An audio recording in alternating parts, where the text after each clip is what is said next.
The conversations feel easy. The attention feels consistent. They remember small things. They respond with warmth. They make you feel emotionally noticed.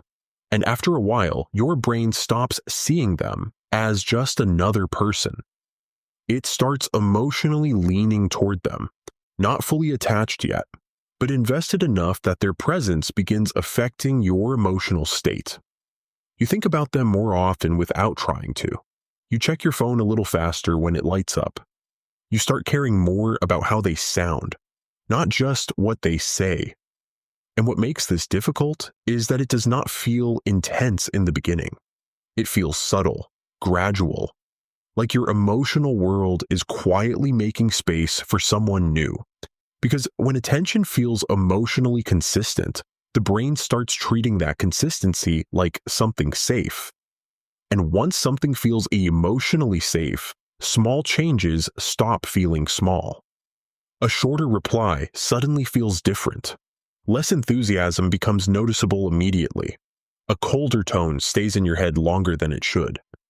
A delayed response creates tension that did not exist before. Not because you are irrational, but because your brain already started treating this person like someone emotionally important. And now it is trying to figure out whether that emotional safety still exists. This is what makes mixed signals so mentally consuming, yet strangely addictive, because the uncertainty begins after the emotional investment already started forming. And once emotional investment exists, uncertainty stops feeling neutral. It starts feeling personal. Your brain starts searching for explanations. Maybe they are busy. Maybe something changed. Maybe you are overthinking. Maybe you imagined the closeness completely. And most people do not realize how much emotional energy gets trapped inside that loop. Because now, part of your attention is no longer focused on your own life. It is focused on emotionally monitoring another person, trying to predict which version of them you will get, trying to understand their distance, trying to feel emotionally secure again. And slowly, your emotional balance is starting to depend on moments that should have felt basic in the first place. You notice tiny emotional shifts more than you normally would. How warm they sounded yesterday compared to today. How much effort they put into the conversation, whether their attention feels present or emotionally somewhere else. And the difficult part is, the warm moments still feel real.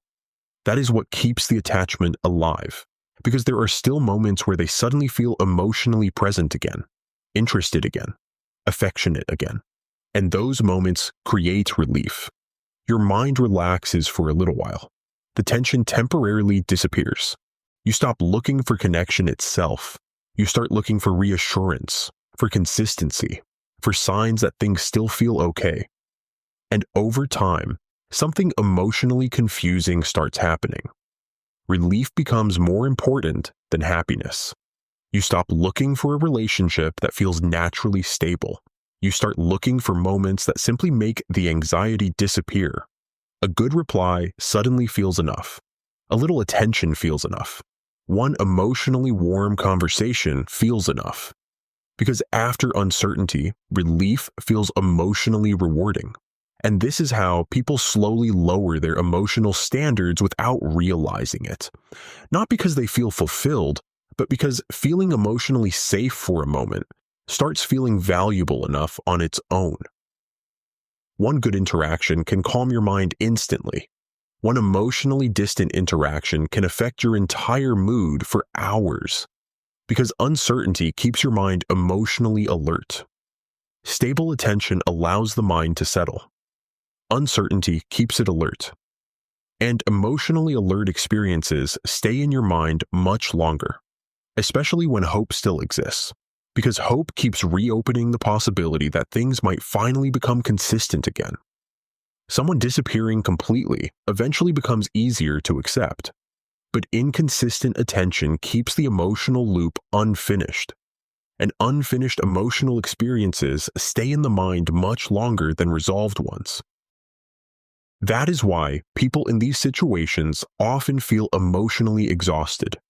while still emotionally attached.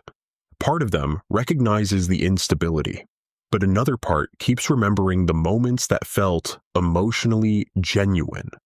And those moments become psychologically persuasive. You start telling yourself, maybe they really do care. Maybe they are just confused. Maybe things are improving. Because the brain naturally tries to turn inconsistency into meaning, even when inconsistency itself is the pattern.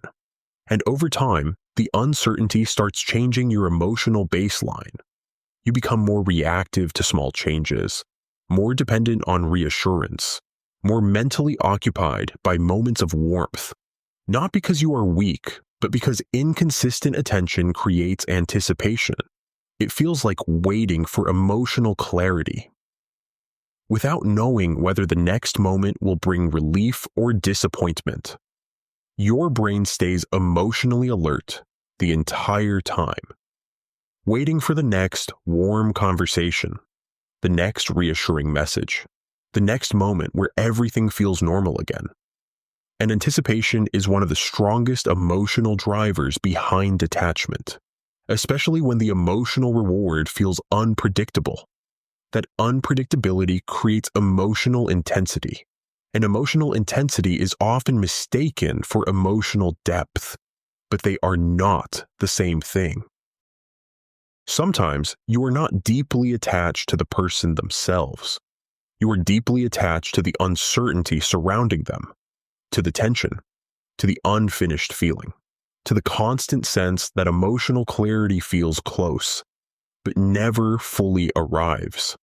And this is why mixed signals are so hard to let go of, because the brain keeps trying to emotionally complete something that never fully stabilizes.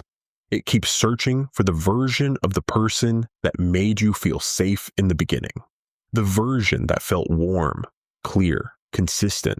And the hardest part is, those moments probably were real. But real moments are not the same thing as real stability. And a lot of people spend months, sometimes years, trying to return to a feeling that only existed temporarily, not realizing that the uncertainty itself was what kept them emotionally attached the entire time.